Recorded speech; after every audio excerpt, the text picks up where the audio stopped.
Hello, my dear students and parents. நான் உங்கள் MD sir Spiro.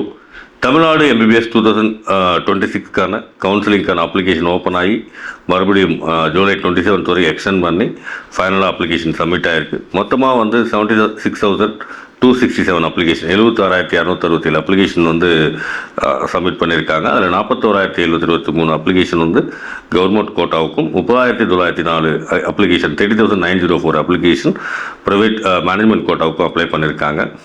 Rank list அப்ராக்சிமேட்டாக நமக்கு ஆகஸ்ட் செகண்ட் வீக் வர வாய்ப்பு இருக்குது. ஸோ இந்த ரேங்க் லிஸ்ட் வந்த பிறகு என்ன கவுன்சிலிங் ப்ராசஸ். ரேங்க் லிஸ்ட் வர்றதுக்கு முன்னாடி அவங்க என்ன பண்ணுவாங்கன்னா டாக்குமெண்ட்டெல்லாம் வெரிஃபை பண்ணிகிட்டு இருக்காங்க. டாக்குமெண்ட்லாம் வெரிஃபை பண்ணிவிட்டு நீங்கள் யாராவது டாக்குமெண்ட் ப்ராப்பராக சப்மிட் பண்ணலை அப்படி இல்லைன்னா உங்களுக்கு உங்கள் லிஸ்ட்டை உங்கள் நேமை TNMedicalSelection.net வெப்சைட்டில் அவங்க வந்து இன்எலிஜிபிள் லிஸ்ட்டு டிஸ்பிளே பண்ணுவாங்க. அது கண்டினியூஸாக வாட்ச் பண்ணிக்கிட்டே இருங்க. அந்த லிஸ்ட்டில் உங்கள் பேர் வந்துச்சுன்னா அவங்க கேட்குற டாக்குமெண்ட்டை கரெக்டாக சப்மிட் பண்ணிட்டாங்கன்னா ஒரு ரேங்க் லிஸ்ட்டில் உங்கள் நேம் வந்து ரிலீஸ் ஆகிடும். ஸோ ரேங்க் லிஸ்ட் மொத்தமாக 6 கேட்டகரியாக வரும்.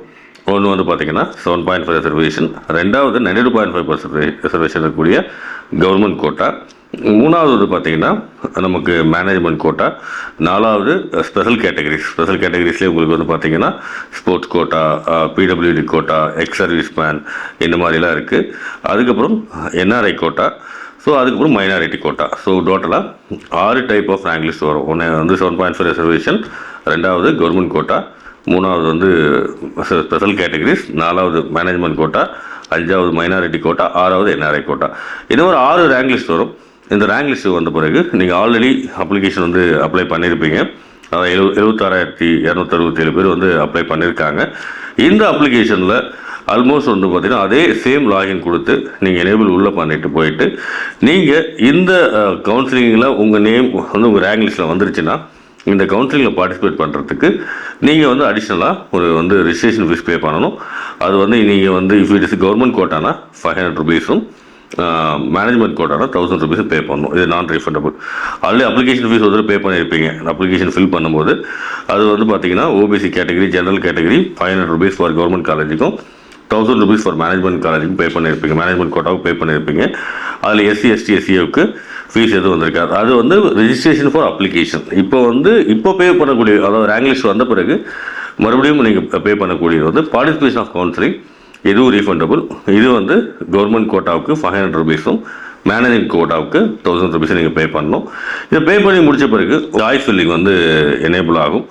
அந்த சாய்ஸ் ஃபில்லிங்கில் வந்து நீங்கள் கொடுத்துருக்கக்கூடிய காலேஜஸில் வந்து நீங்கள் உங்களோட ப்ரையாரிட்டி ஆர்டர் பேஸ் பண்ணி அந்த சாய்ஸ் ஃபில்லிங்கை நீங்கள் ஃபில் பண்ணிங்கன்னா உங்களுக்கு ஒரு டைம் கொடுப்பாங்க. ஒரு 1 வீக் 10 டேஸ் டைம் வந்து இப்போ நான் அப்ராக்சிமேட்டாக ஆகஸ்ட் செகண்ட் வீக் நமக்கு ரேங்க் லிஸ்ட் வருதுன்னா ஒரு ஆகஸ்ட் 22 வரைக்கும் அந்த டைம் கொடுக்கலாம். மேபி அந்த டைமுக்குள்ளே உங்களுக்கான ஆர்டர் லிஸ்ட்டை சாய்ஸ் இல்லை உங்களுக்கு என்ன ஆர்டர் உங்கள் மார்க் பேஸ் பண்ணி இது யாருக்கெல்லாம் வந்து இந்த அப்ளிகேஷன் ப்ராசஸ் ரேங்க் லிஸ்ட்டில் நேம் வரும், யாருக்கெல்லாம் வந்து இந்த அப்ளிகேஷன் சாய்ஸ் ஃபில் பண்ணக்கூடிய வாய்ப்பு கிடைக்குன்னா நீங்கள் எலிஜிபிலிட்டி மார்க் OBC கேட்டகரியான 177, அன்ரிசர்வ் கேட்டகரியான 233 எடுத்திருந்தீங்கன்னா உங்கள் நேம் ரேங்க் லிஸ்ட்டில் வந்துடணும்.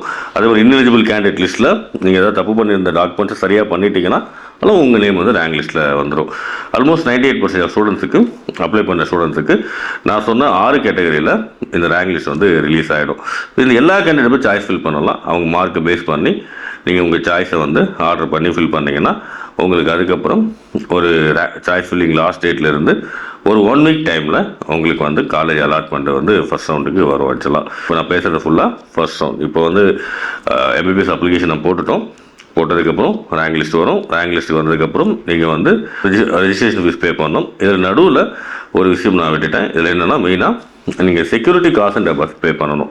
So if you are into government quota நீங்கள் இருக்கீங்கன்னா 30,000 ரூபா ரீஃபண்டபுள் காசு அண்ட் செக்யூரிட்டி டெபாசிட்டும், மேனேஜ்மெண்ட் கோட்டாவில் இருக்கீங்கன்னா 1 lakh ரீஃபண்டபுள் காசு அண்ட் டெபாசிட்டும் நீங்கள் பே பண்ணணும். ஸோ ரெண்டுமே நான் அப்ளை பண்ணியிருக்கேன்னா 1,30,000 ருபீஸ் நீங்கள் ரீஃபண்டபுள் காசு அண்ட் டெபாசிட் பே பண்ணணும்.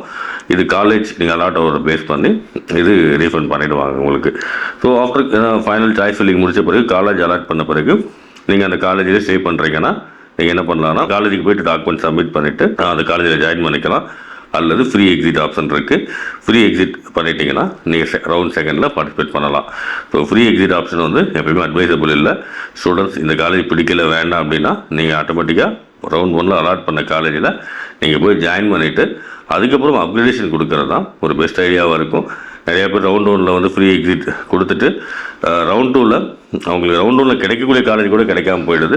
அதில் அந்த தப்பை நீங்கள் பண்ணாதீங்க. கொடுத்து இந்த இன்ஃபர்மேஷனை பேஸ் பண்ணி நீங்கள் அப்ளிகேஷனை வந்து ரொம்ப சிம்பிளிஃபைடான ப்ராசஸ் தான், ரொம்ப காம்ப்ளெக்ஸ்லாம் எதுவுமே கிடையாது. இது மாதிரி மோர் சிம்பிளிஃபைடு வீடியோவுக்கு நம்ம சேனலை சப்ஸ்கிரைப் பண்ணுங்கள். அப்போ தான் நான் கொடுக்கக்கூடிய இன்ஃபர்மேஷன் உங்களுக்கு அடிக்கடி வந்து சேரும்.